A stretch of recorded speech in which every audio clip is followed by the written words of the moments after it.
We are joined on the Daily Signal podcast by Attorney General Jason Miyares of Virginia.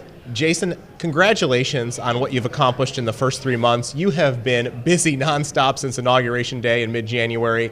You know, so much of what was compelling, I think, Virginia voters centered on education and parental rights, and that's been a priority of yours. Share with our listeners some of the actions that you've taken early in your tenure. Well, our election, if there is anything that kind of encapsulated what happened in Virginia, was obviously after the infamous debate where McAuliffe said, hey, I don't think parents should have a say in their children's education. And within 48 hours, Governor Youngkin's campaign, Glenn's campaign, had signs that just said parents matter. And that kind of really summarized, that carried us through the campaign into elective office. And so aggressively standing up for that mindset of parents matter really started from day one when the governor signed his executive order on the mask mandates. And it was simply this really radical, in air quotes, idea, which is parents know what's best for their children. If you're a parent, you want your child to be masked for 8 hours a day, go ahead. But if you're a parent and you know what's best for your child, you know they have asthma, they have either a health condition, they just know it's affecting their mental health, well, you get to make that decision. And it is amazing what we've seen in Virginia, where things that when the governor signed these executive orders and then he gave them to our office, the Attorney General's office, to defend them. Well, at the times when we do it, the media decries as somehow radical. When just 2 or 3 weeks later, a Democratic governor does it, lifts the mask mandates, then it's crickets, right?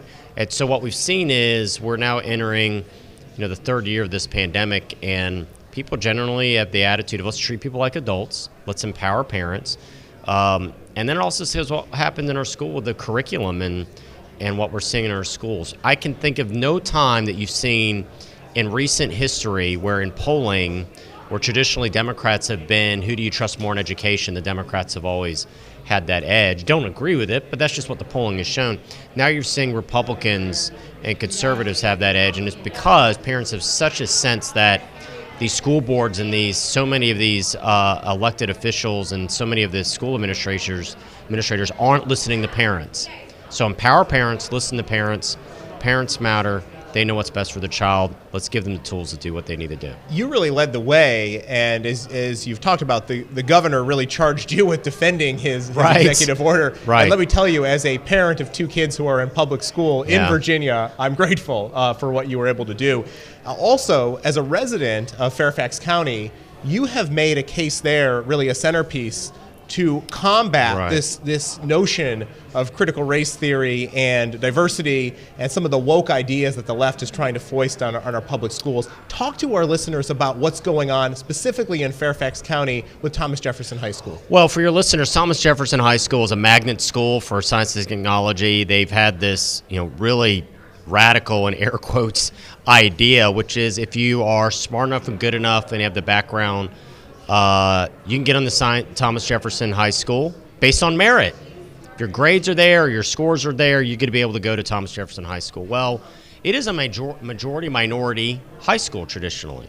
The majority of the students that attend Thomas Jefferson have been Asian. Well, the school board in Fairfax decided that even though you're majority high school, it's not the right minorities. And so we've seen communication that has since come out. They designed a policy for the number one goal of reducing the number of Asian students. So tragically, what has happened is you have state-sanctioned bigotry. The oldest form of bigotry is anti-Semitism, but the only state-sanctioned form of bigotry in America today is anti-Asian bigotry. And as one parent shared with me, she said, my daughter's had straight A's her entire life, since the first grade. She's done everything right. She has gone the extra mile, studied on weekends for every test you can imagine. And I'm realizing that she's going to be denied her dream to go to Thomas Jefferson High School, not because of anything she's done, but because of who she is, because she's Korean American. And so we've seen, since they changed this more equitable policy, a 20-point drop in enrollment of Asian American students at Thomas Jefferson High School. That is heartbreaking. No child in America should be denied their dream of what they want to achieve just because of who they are. And so I filed against state-sanctioned bigotry, but somehow me doing this was considered a form of bigotry, which I find quite interesting. But, you had some brave parents in Fairfax County, the Coalition for Thomas Jefferson High School, and just parents that wanted something simple, just treat our kids the same. Equal protection under the law, let them apply, let them achieve their dreams. And they have received such abuse online, they've been belittled, they've been mocked. And I'm so proud of those parents, and I'm proud to stand with those parents who want their kids to be treated like every other child. Let's judge them based on merit, not put them in subgroups. That's what America should be about. That's what I want America to be about. Proud to stand with them. Well, as big of an issue as education has been for you, there are some other things you're working on. I want to make sure we cover those as well, one of which is crime. We've seen a spike in crime across this country. We've also seen George Soros funding, we call it the Heritage Foundation, rogue prosecutors, and you have some of those in Virginia. Talk about the efforts that you're taking as Attorney General to make sure that Virginians are safe in their homes and communities. Well, what you've had is a lot of over $30 million been spent by these far-left special interest groups to elect these local district attorneys. Most areas are called district attorneys. In Virginia, they're called Commonwealth attorneys. But they're local elected prosecutors, and they've realized I don't have to change the governor's mansion or control of your state house to change the law. I can elect these far-left, criminal-first, victim-last prosecutors that will simply decide not to enforce the law. And so you've had in major cities, in San Francisco and in New York City, you've had it in Fairfax County in Northern Virginia, where prosecutors says entire categories of sections of the criminal code we're just not going to enforce. Well, not shocking when you essentially legalize larceny by not prosecuting larceny felonies. What are you going to see more of? Larceny crimes and other crimes. And so, and it's so amazing when people try to claim that this is in the name of social justice.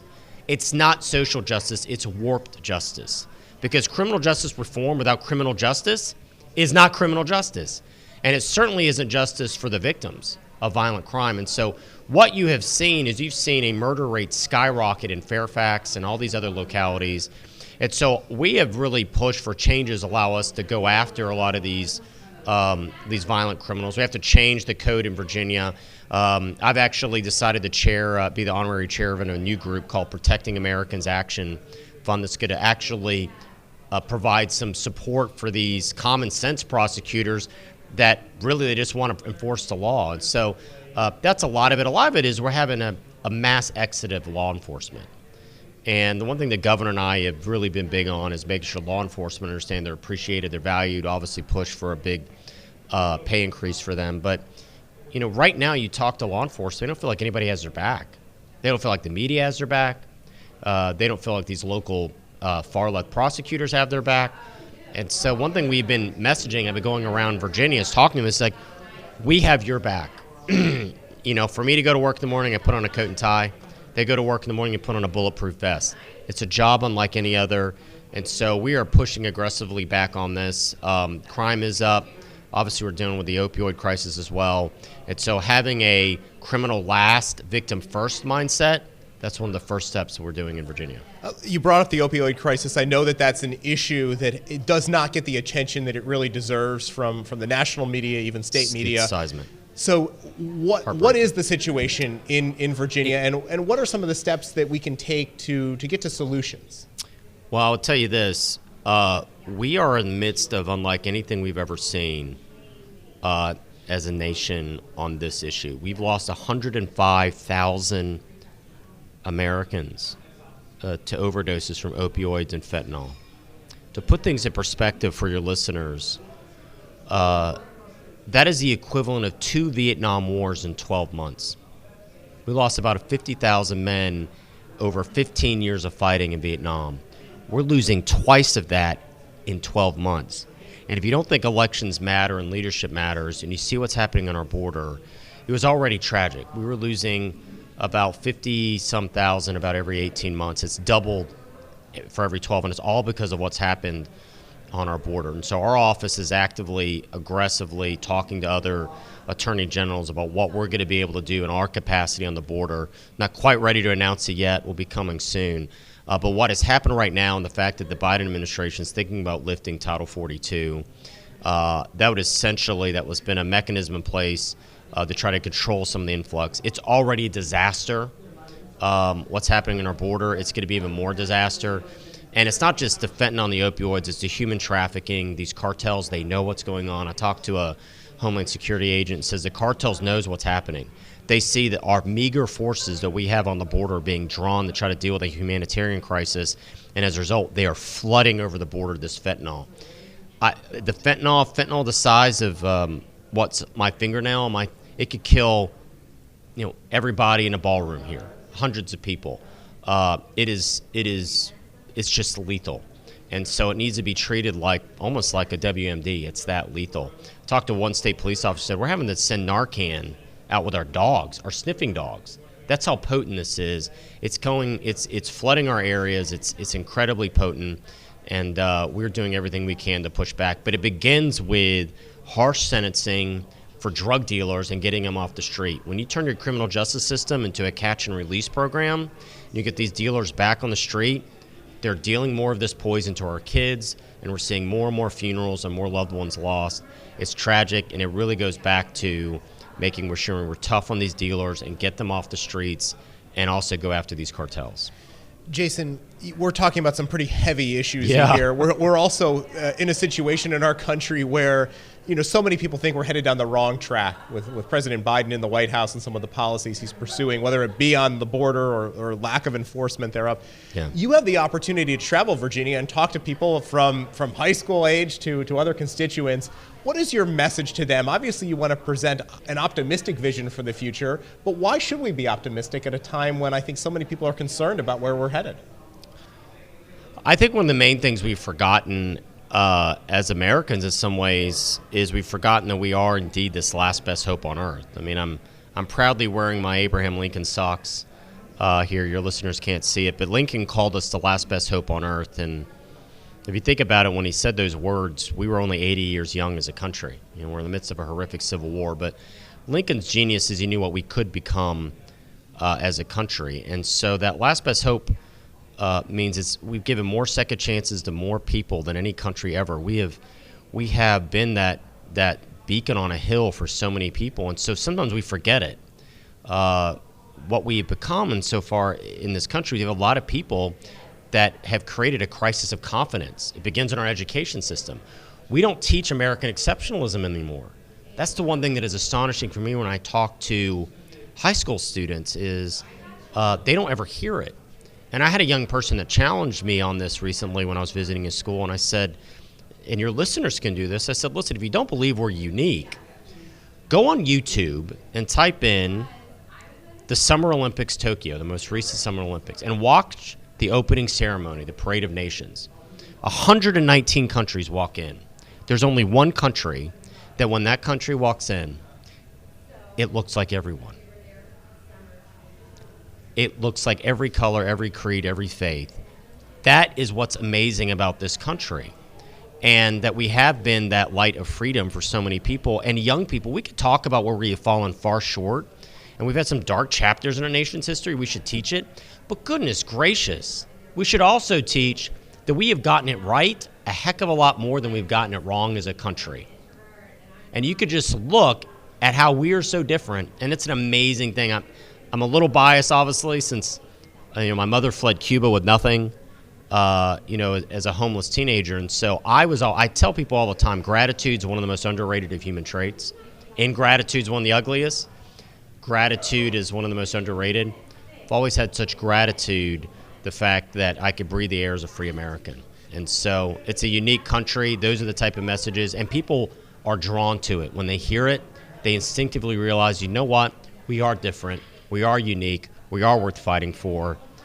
And it's been a joy to be able to talk to more and more Virginians who feel that way. And you have a remarkable group in Richmond. Oh, the governor it's been awesome. and Lieutenant Governor Winston Sears. It's been awesome. But I couldn't let you go here as we wrap up to share a little bit more about your own personal story. You mentioned your mother and fleeing Cuba. But for our listeners who might not be familiar with your own personal family situation, what was it like growing up? And why do you value America as much as you do? Well, one of my earliest memories, I remember being in my kitchen and my mother asking me to teach her the Pledge of Allegiance. And I remember thinking as a child, why would I teach her the pledge? How does she not know it? And she had to learn it for her U.S. citizenship. And that's when I finally realized, and then I saw her become a U.S. citizen at age 6, and then shortly thereafter she took me with her to go see Ronald Reagan cast her first vote as a free person for Ronald Reagan. And that was an amazing moment for me. And being raised in that household, gave me such appreciation that the way we live our life is fundamentally different the way most other people live their life. That we're not looking over our shoulder in fear, that nobody's going to take you away in the middle of the night because you've worshiped God in a manner the government disagrees with, or you've spoken out for human rights or free elections. And so as Americans, we take that for granted. The fact is most people don't live their life like that. And so once you realize that, you realize we're unique. Freedom of religion is unique and precious and is a miracle. Freedom of speech is unique and precious and is a miracle. Freedom of press is unique and special and is a miracle. Throughout most of human history, people haven't had that. We do. So let's make sure we preserve it. Jason, thank you so much for It's awesome. sharing your hopeful vision Absolutely. for America and Virginia. Great to have you on the show. Thank you. Thanks, Rob.